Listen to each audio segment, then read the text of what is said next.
DJ Silva, you're crazy.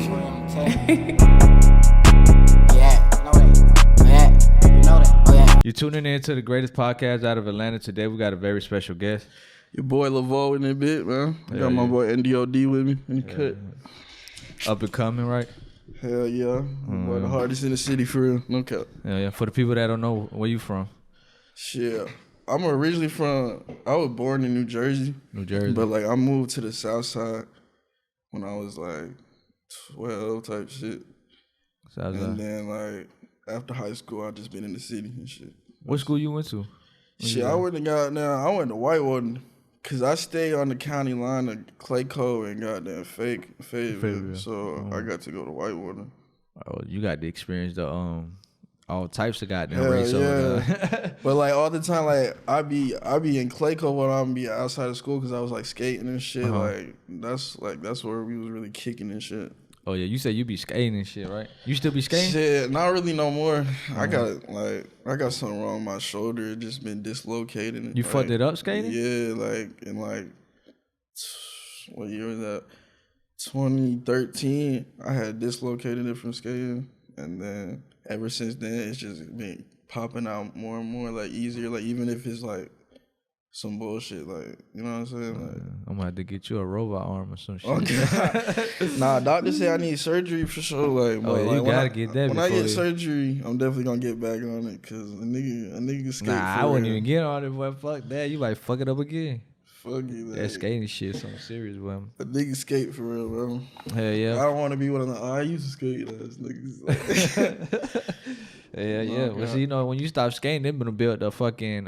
You been to Riverdale skate park? Yeah, I seen that. I skated there before. Yeah. That shit crazy. That shit hard. After all these years, they finally put one up there. Like what? Yeah. All of high school, I'm skating the south side, and there's no parks. No parks. The only thing, the closest park was that one in downtown? The Tony Hawk, what used to be Tony Hawk skate park, the 04 skate park, yeah. Hell yeah, that was the only. I never fought with that part like that. Like I like kicking in there, but it's like as far as shit to skate, like I'm not no transition skater. Like it's a bunch of balls and shit. Like you gotta go to Brook Run or some shit like that. Yeah, like I fought with Brook Run. Yeah. So when did you get into like producing? I got into producing like 2016. I really had started, like, I was really rapping at the time. For real? And then, like, I got tired of, like, dealing with producers and shit and trying to get beats and shit. And I was like, no, I'm finna learn how to make beats myself because I already had a couple friends. Like, a couple of my producers already were my friends. Like, yeah. So I'm like, let me just learn how to do this shit. Mm-hmm. You just learned it. You learned it yourself, or they taught you how to do that shit? A mixture of both, like just watching and shit and just like going on YouTube and goddamn just asking specific questions, like typing real specific questions, like what exactly I want to do and just trying to figure it out from there. Yeah. And then at the same time, like I would be meeting people and they would just help me, like they would teach me shit. Yeah. It was just like a combination of both. Yeah. So how long would you say you mastered it yet? Or not yet?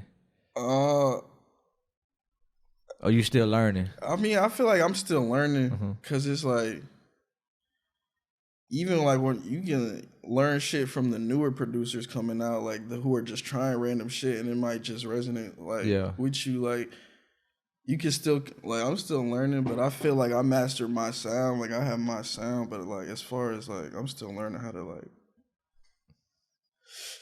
just keep up with the sound. Music always changes, so it's kind of like you gotta, especially every year. Yeah, you gotta goddamn stay in tune, stay tapped in, and like be willing. Like don't be so like stuck up. Like oh shit, I know everything already. Like nah, like because there's a 13-year-old producer making some new shit right now that's gonna be you ain't hot lying, man. You ain't lying. And he's selling the beats for you know what I'm saying for $10. Like they really start questioning that shit. Like, should I go with him for $500 or should I go with this 13 for $10? That shit be crazy. That's what I be saying about, like, we had a big debate like that one day on the podcast. I was telling one producer, like, man, it's crazy how these young producers coming up and they just selling their beats like fucking chocolate bars or some shit. Like, what the fuck they tripping? Like, nigga, and they these don't artists got going bills. platinum off they shit, like, and they still at their mama house broke as hell. Probably spent that $10 on a goddamn 10-piece hot wing. You feel me? 10-piece. I be like, boy, y'all crazy. And Like, it's like, to you as a producer, is that fucking up the game? Like, yeah, like, yeah, but at the same time, it's like, I can't say, like, if I was a goddamn 13-year-old kid and somebody want to send me money for doing some shit I was already doing, like, I can't be mad at that. They don't have no bills, so I can see why they not just like, oh, I need a bag, bro. But it's kind of just like, I think we just need more, like, mentors in the producer community to, like, tell these niggas what's up. Oh, the business side, right? Business side of it, and, like, make sure niggas who are making these hits get properly, like, compensated for them and shit. And no one go out bad, but, you know. You'll push the mic a little bit up on you. That's good. Yeah. All right. Because it was going low for a minute. But yeah, hell yeah.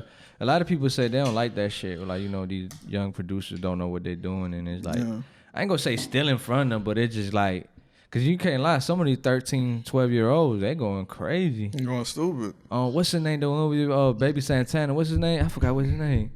I just Margins. Yeah. He young as hell. Hard as fuck. Hard as hell. We had just seen Baby Santana live, like, at that SoundCloud shows, Metro and Baby Santana, BK the Ruler. Yeah. That boy hard. Everybody was there? Yeah, that boy hard. Yeah, he invited me, but I was like, damn, it was some last minute shit. I was like, damn, that's so crazy right there. So how, like, did you even start getting a name for yourself, like a buzz, what you say? So, like, when I started living in the city, I was like, trying to come up with a plan, like, yo, how am I gonna goddamn get into these studios? Like, there's not really studios and shit like that in the South Side, like how it is in the city. So, like, I was like, damn, I gotta figure out how to get in the studio. So I decided to be an intern at a studio at Castle Hill. Yeah.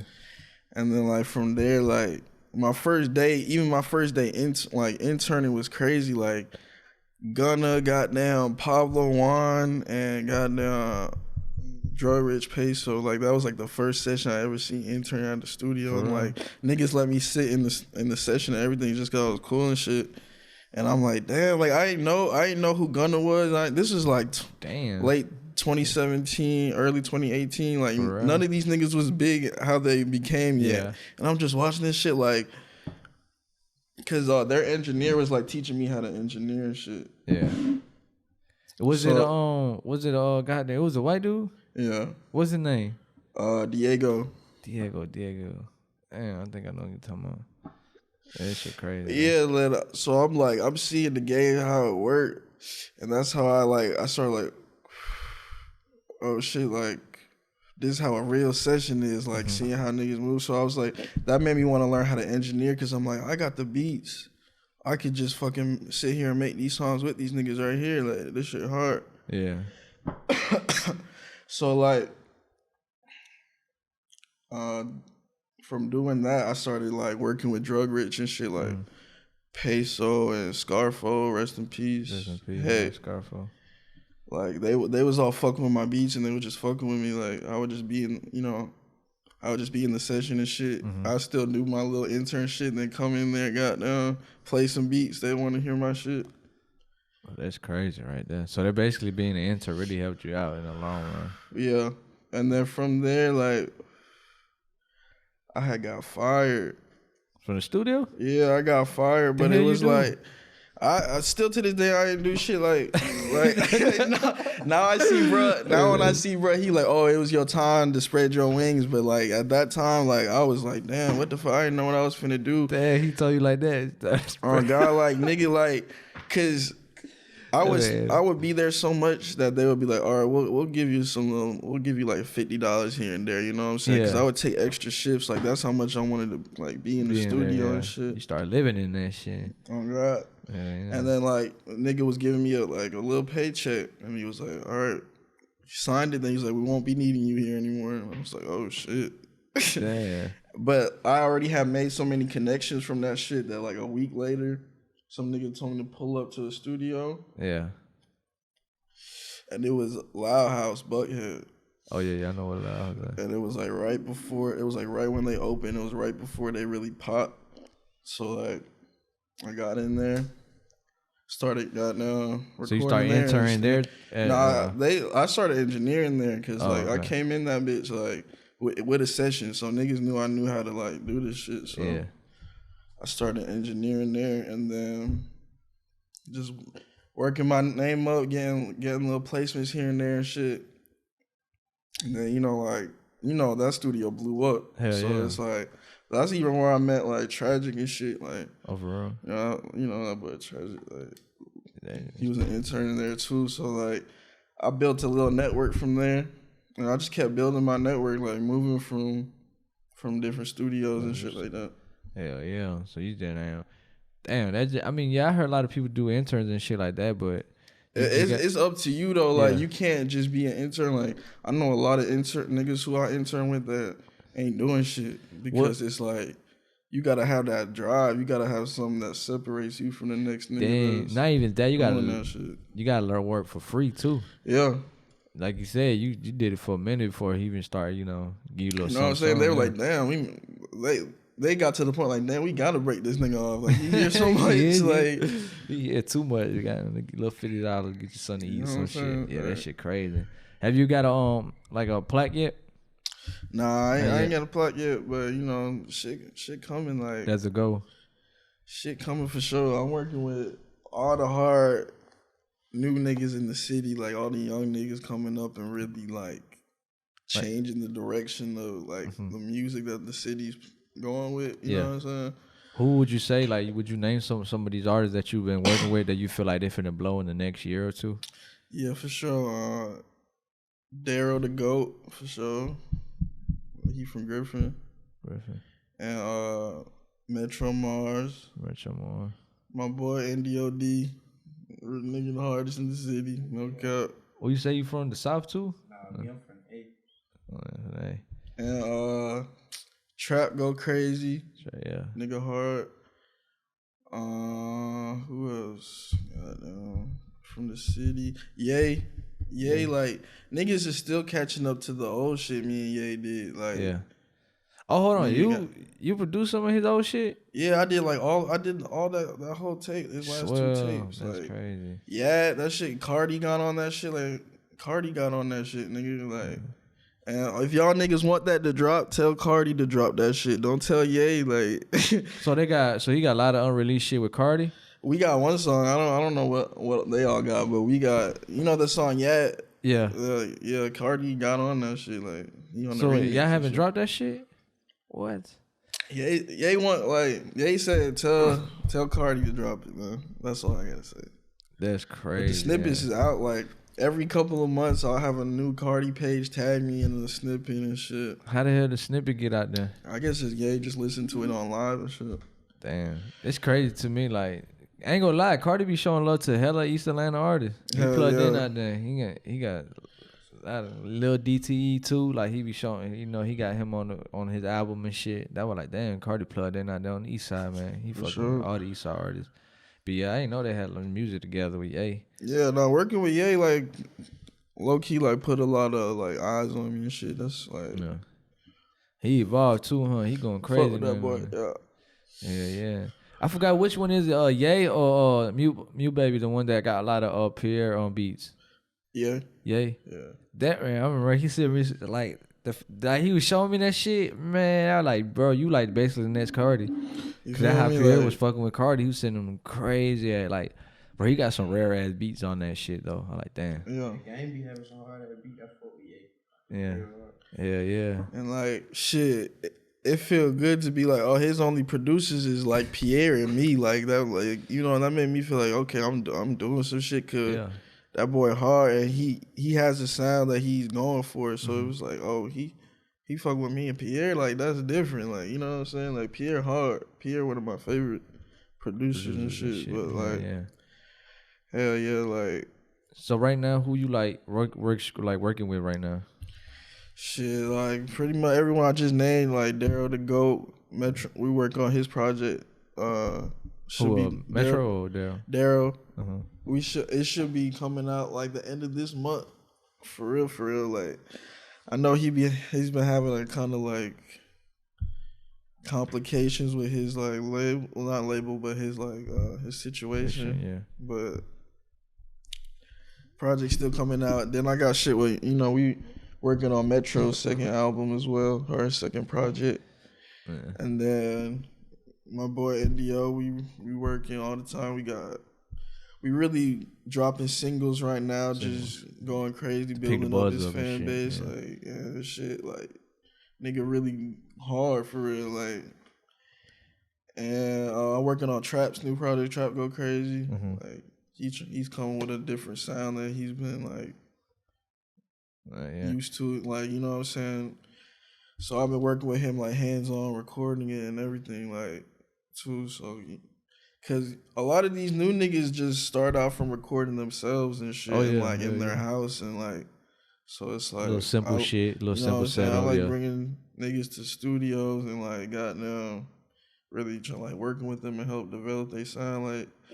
Like I produce, like I don't just make beats, like I really like goddamn, like really do this shit. You feel me? Like, different sound. So let me ask you this: when you go in the studio, you see all these fucking like crazy ass buttons and shit. Y'all actually be using them shit? A lot of these boards be for show, bro. Like the board, like you see the boards, a lot of them shits be for show because you can do all that shit like in the program. Yeah, about to say. But like the little knobs and shit on the sides, like the compressors and EQs and shit, like you really they come in handy. Yeah, you need to learn how to fuck with them because like you can tweak one wrong thing and like. The nigga's voice will be fucked up the whole session. Like, it'll be peaking the whole session or something. Or, for real. You know what I'm saying? Like, that little shit matters, like, for sure. Like, damn, that shit. Yeah, because I always thought, like, man, there gotta be some display shit. Ain't no way. Fuck, everybody just sit here and just, you feel me? Like a spaceship in that motherfucker. Everybody just touching every damn button. That shit what it feel like, bro. Like, you don't got that pilot seat. Like, oh, shit. Like what when you coming up, producing and shit, what was like your setup? I always ask every producer, like what was your setup looking like? And how much money did you spend on your setup? Coming up, like my setup was really some bullshit. Like until like I started like but the thing is every time I made money from music, even early on I always reinvested it back into my setup. Equipment like and shit.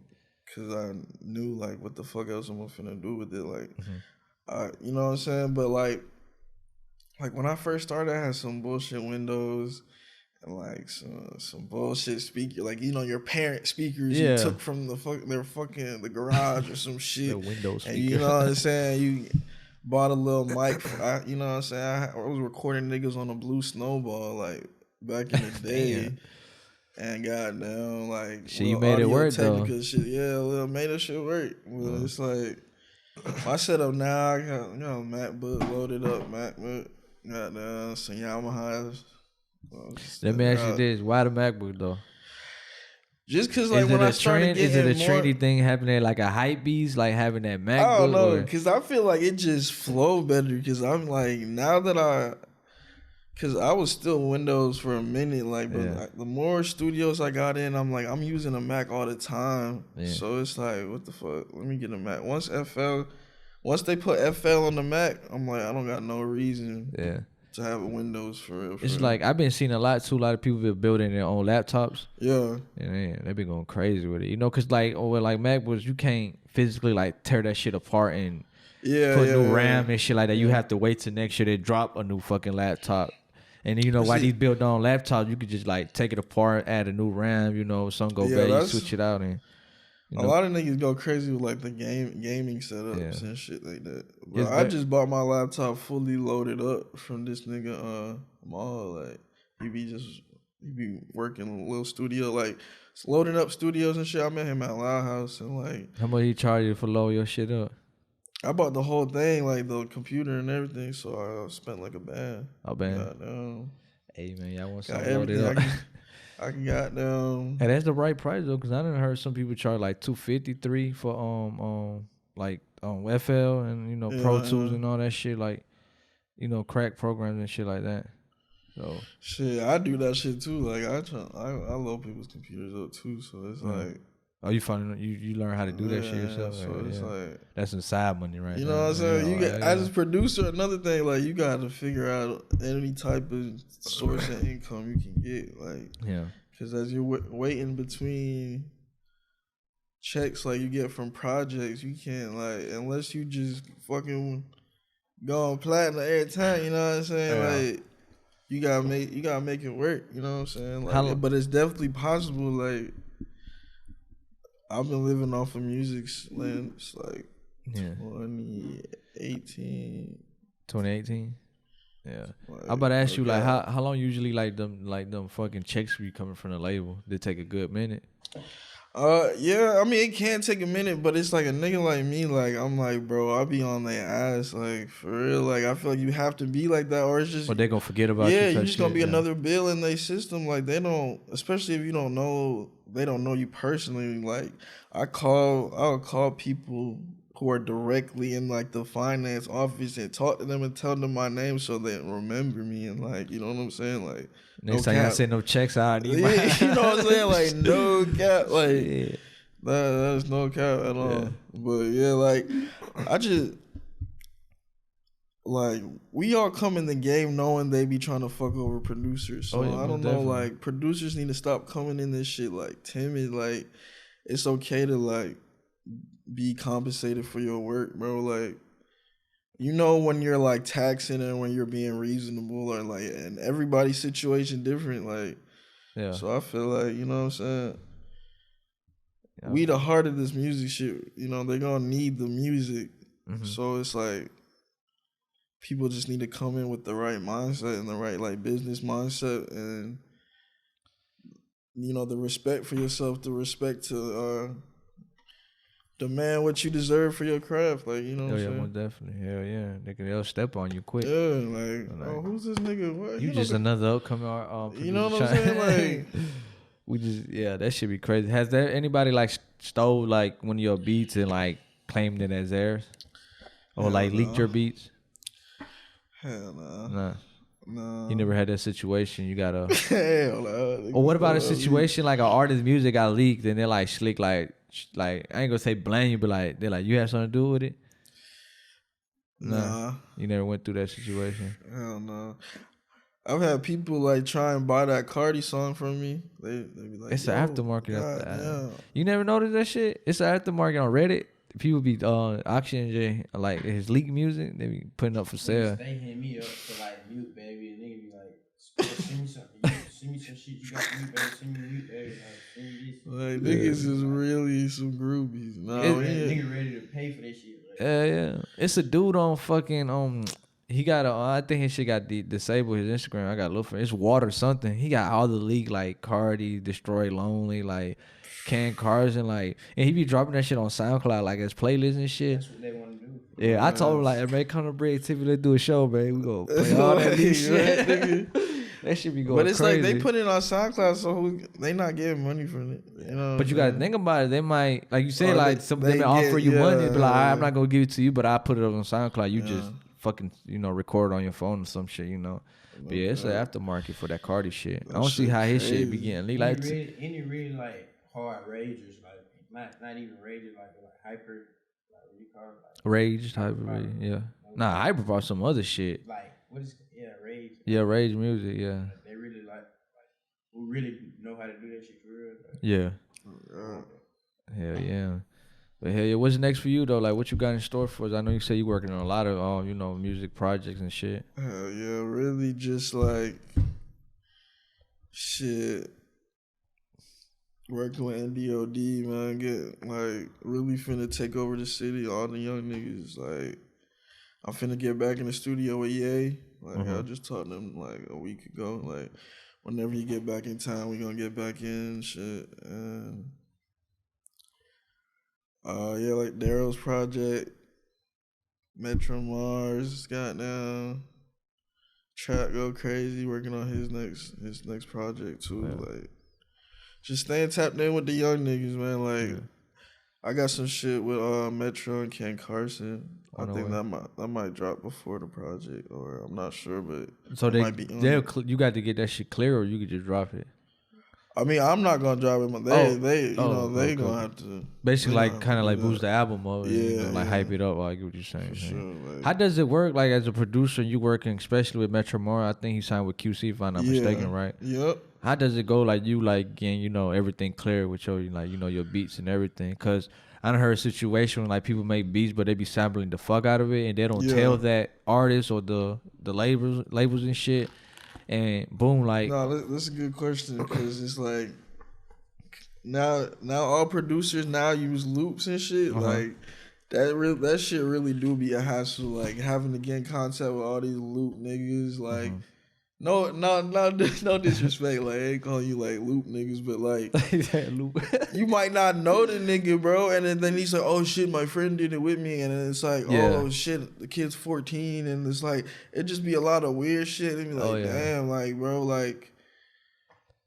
First, loop makers need to stop putting like 3-4 niggas on a loop. That's just like, do y'all want to eat? Like, nigga, shit, sometimes like, be 7, guys. You know, like, damn, like, but they might get 2%. But it's like, and then producers just like really know who you getting loops from, bro. Just like, cause you gonna have to get all their information once you get these contracts. Then they gonna divide your percentages up. You gotta make sure, like, if you have a manager or something to do that shit for you, or you might have to goddamn hit up every loop nigga and find out, oh, is there who else is on the loop, blase, and then that nigga might want to tell the label he want to advance, and then but that's on them, and it's like you really just like it's a big thing. I see why a lot of folks get fucked over, like. You know what I'm saying? Like it's a lot, it's too bro. much like, shit just for one song too. That's crazy right there, boy. That's why a lot of shit. But that's a good thing, the business side though. Yeah, like, I mean, I'm just learning like as you go, type as shit. I go for real, cause it's like, all right, niggas come in the game expecting folks to be on bullshit. That's how that's the rep the music game is going, right? Yeah. So it's like you come. I just came ready to learn and make sure I don't get fucked over and like, you know what I'm saying? Like, that's the right word though. I'm trying to goddamn, like you said, you done seen a lot of producers get come in the game and get fucked over. Now where they at now? They all still trying to come up, like that'd be crazy though. I ain't gonna lie, I'd be mad if I was a producer and I don't win like 3-time platinums. Or maybe what if you like, how would you feel you do a song? I ain't gonna say no artist, but like a song with an artist and he went diamond and you ain't get no credit, no money, no nothing. How would you feel about that? Shit, I'm calling my team and we getting the goddamn suing for like, oh no cap, like that's why like all, you know what I'm saying, like niggas be around here chasing placements instead of just trying to make goddamn good music and shit and and that's how you end up getting fucked over because these niggas don't give a fuck about you. Like you don't have a relationship. If you don't have a relationship with the artist, like niggas not gonna give a fuck about you. Another thing, they don't chase the payment, they chase the money. Yeah, cause like every artist I work with now, for the most part, like I got a relationship with them. Like, like I kick it with bro. Like nigga, like I pull up to the trap. Like you feel me? Like nigga kick shit. Like that's just like that's how I found out that you make the best music possible. Like when these niggas is actually your friends and shit. Oh yeah. Like, then I feel like a lot of the artists stop making good music. Not a lot, but like I would say like a good 40%, cause they start having fun with it. They start taking that shit serious, and the label pressuring them like, hey, you need a hit. You need a fucking hit, man. Bro, you're in the studio with this producer you don't know. He's weird as fuck, and you're just gonna sit there and try and come up with a hit. There's no vibe. It's like they trying to make this shit like a goddamn force a hit out of you, like a factory or some shit. When this shit music, you know what I'm saying? You know, but like that's what we saying, like how you be in, you just be in your neighborhood in the trap, whatever. That you just having good time with the homies, and that's like you say. Ain't even always about music. Like that's when you make the good music, and like when you finally blow up, it's like when the label's like, hey man, it been 2 years, shit, you ain't got no top Billboard hit. Like what going on, man? But you want to get dropped, or you want to pay me about there $10 million back? Like you like shit, because a lot of people get fucked up with a contract. Like it be so ugly, man. Just be, man, you an artist or a producer, just be careful, man. Don't get ripped off out here, man, for real. And this shit can go up so fast, bro. Like you could be working, staying down with an artist. Next thing you know, like the Metro situation, bro. What you mean? Like, nigga, I met Metro. He had 3,000 followers, bro. Like, I didn't even know who he was. Before the fame like, type shit. Yeah, I didn't know who he was. Nothing. Someone just was like, "Hey, yo, you want to do this session?" My nigga Trezio, actually, yeah, Trezio. Shout out Trezio. And then I got down, I pull up there. Oh, it's Metro. Oh shit, he hard as fuck. Like I just thought, oh, this nigga hard as fuck. Yeah. Locked in with him. After the first song he dropped, produced by me. Got down. They put it on Academics page and fucking P saw it. For real. And then got signed by QC like a year. Like we only been working for a year. Then he got signed to QC. He got signed to QC. Yeah. Shit. And I'm like, bro, what the fuck? Like you just never know. Like. Who you be around? You know what I'm saying? Like every artist has their own little journey and shit. Trust me, I done seen it. I done seen it before. People came in here like, you know, trying to come up 5-6 months later, boom, they got a deal, they doing good, you know. You know what I'm saying? Like don't look at a nigga's followers now, like, is this shit hard or not? Like, that's what's gonna make this shit go up. Like, you know when people have the potential, like oh yeah, that's why when I first started doing podcasts, I always told myself I'm not finna judge nobody about their followers. Like you got 500 followers, you got some good ass music. Hey, run this interview. You feel me? Like you say, you never know. You might. I'm telling you, I done did that before. I had people, I done interviewed somebody like 2,000 followers, 1,000 followers. Like shit, when like for a big example, like Drewski Too Funny. Shit, when I interviewed him, he had 3,000 and something, like almost 4. Oh, you interviewed Drewski? Yeah, wait, before the fame, before anything. That's what I'm saying. Like I'm getting all these rare ass interviews. You feel me? Like I get them before the fame, and this would be crazy. Like I literally watched Drewski blow up in 6 months. He went from like 4,000 followers to like 1 million. I'm like, that's crazy, right? That shit crazy. And I see rest in peace, Narkey. Narkey was like that too, you know. He came in here, you know, chasing his dreams, working hard, and boom, he started getting a whole bunch of plaques with Lil Baby. Crazy. I'm like, that's crazy right there. Life could change literally quick. Another rest in peace, D Hill, bro. Like D Hill showed hella love, like to me early on. Like when I was dropping shit with Ye, like that boy had FaceTime me with Ye. It was just like, bro, you hard, like, and like that shit really like stuck out to me. Like rest in peace, that boy. As a producer, how you treat like, you know, since you be stuck in the studio a lot, you just be listening to music a lot. Like how do you even like get some like, you know, I ain't gonna say like mental shit, but like get some peace, you know, like step away from the music. So, like really, I just be like, goddamn, I might just go chill with my family, like just get out of that whole music world, or I might, you know, just kick it with a little vibe, you know, smoke some weed, just like not really be so goddamn worried, like not worried, but like when you're a producer, I feel like it's stressful. Like you got you kind of like. I gotta get his project out. You know by what I'm this, saying? Like you got deadlines, you got goddamn. Sometimes you don't feel like even cooking up, but you like, damn, I don't want to feel like I'm not doing shit. Like you just be having a lot of pressures on you. I feel like, so I just do little things just to like take your mind off that shit. Yeah. Like for real, like goddamn. Then it started. I done seen that shit a lot. You know, they get that stress, and they start popping pills, and they get depressed. You know what I'm saying? Like, you know, and they start. Oh, it'd be crazy. But hell yeah, where they can find. Go out like that. But you never know. You might, you know, like. Yeah, man, that should be crazy. That mental health shit, some serious. You feel me? Like when you down, fucked up, and depressing, it'd be a whole story, bro. I'm telling you, that shit be crazy. It's just like niggas need to check on your folks, bro. Especially you know your folks do music, bro. Like, cause you gotta know when to step back. Any creative person really is like, I feel like it's more susceptible to like mental illness, like, cause a lot of creative people we just be in our head all day, like. And goddamn, if we have a vision for something and it's not coming out like how we want it to be, man, well, it can affect us like hard.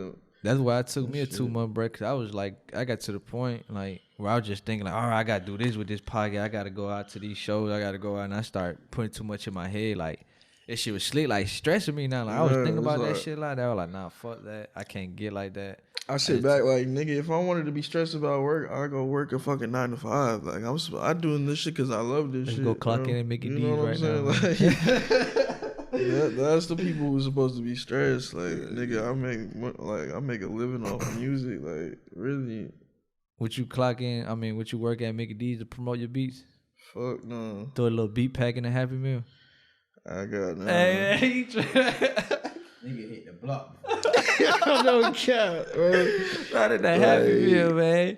They gonna little kid gonna be like, what the fuck this is? Hey, shit, download my beats is a hard drive. You put a little flash drive with a gun. Like, you can be a little download, burn a little CD. You feel me? Throw that bitch in there. That was crazy shit. That'd be crazy right there. And finessing on Instagram, like, boy, I just got a collab with Mickey D, man. That'd be crazy right there, man. Bro, like, I remember working my jobs, bro. Like, I used to have jobs, bro. He said he about to go clock in Mickey D's to promote. Yeah, that shit crazy though. Hey, where can they find you like on all social media platforms? Shit, you can follow me on Instagram at Le.Vieux, LE.VIEUX, and goddamn SoundCloud, same shit. And shit. Everything. Tap in, man. Hell yeah. And before we head out, any advice for upcoming artists? I mean, not upcoming artists, upcoming producers, like equipment wise, or just like, some knowledge you want to drop on them, so they won't do the same mistakes you did. Shit. Yeah, just don't really put all your eggs in one basket, and goddamn, don't chase placements. Try to come up like the real way, like of building with somebody from the bottom, and like it's possible. Like, it would sound crazy, but it's actually like possible to do that shit. Like, yeah, especially if you in Atlanta, bro. I feel like easy. Like, it's not easy, but it's like you can see. It's not like unimaginable. Like, you can see this shit right in front of you. You know what I'm saying? I'm sure it's harder for a lot of these niggas in different countries, like, because they can't even see that shit. They can't even be like, oh, I know a nigga who blew up. Like, I know that nigga. Like, but it's like, but even now with loops and shit, there's really no excuse now. Like, you just got to be really tapped into the scenes and see, like, tapped into the music scenes, man. Like, just stay consistent. Stay down. Stay down. Don't sell your soul, man. Okay. For a 3-5 and a pack of back. And a chain. 3-5 and a chain, man. And a scat pack. The Hellcat, man. Don't do it, man. You get your Hellcat later on in life, man. Just stay down, man. Hell yeah, man. We appreciate y'all boys for coming out, showing love to the podcast, man. Hell yeah. We out.